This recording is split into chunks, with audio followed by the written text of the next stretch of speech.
am Ara Fernando. I am a makeup artist, hairdresser, a teacher. I'm also a life coach and a servant at Feast Marikina and an image consultant. Because I grew up doing lots of things. I was working for the family business. I had a lot of extracurricular activities. So parang I think growing up, sanay na ako na busy ako. So if I'm not doing anything, parang walang purpose yung life ko. Especially now that I'm juggling so many things, plus you want to live a purpose-driven life, but then you're constrained with, real life issues. So burnout really happens a lot, especially when I was beginning to serve in Feast Marikina.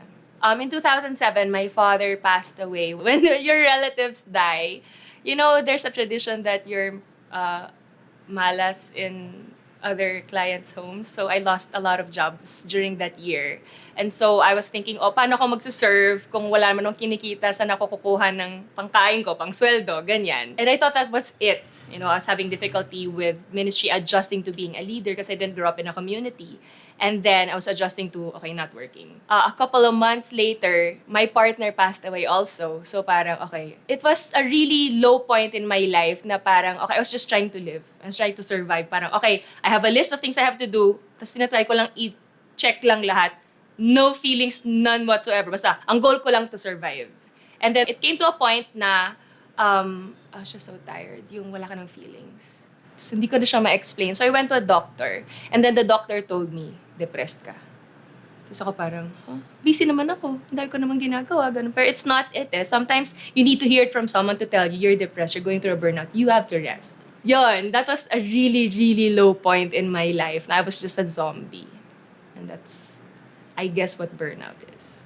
I think I remember clearly na every time I felt like I didn't know what to do, I'd go to the Adoration Chapel and just sit there for like 4 hours. And, when we don't know where to go, lagi ba tayo kay God pumupunta, di ba? Kaya kasi sinasabi lang, pwede kang kumawala, babalik ka rin sa Diyos, ganon. So, at that point, every time I felt down, I'd go to church, sit there sa adoration, stare at God, at Jesus for a long time. And every visit, I felt better. And I knew that that was the answer, that God was the answer to relieving myself or getting me out of depression or the burnout stage. Kasi you're depressed, you're burned out because you feel empty.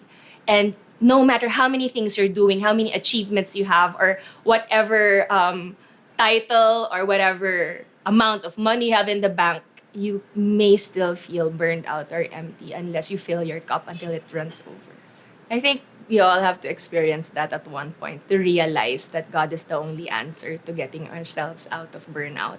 Because if you have total faith in God and if you've surrendered everything to Him, you just know that things will get better. And so now I have a lot of challenges. It never goes away, but alam ko na because I know myself and I know what to do because I knew how I got out of it. Every time I have challenges, I surrender everything to God and I tell Him, in this battle, I can't fight it. So I need you. Tell me what I need to do to have you fight it with me.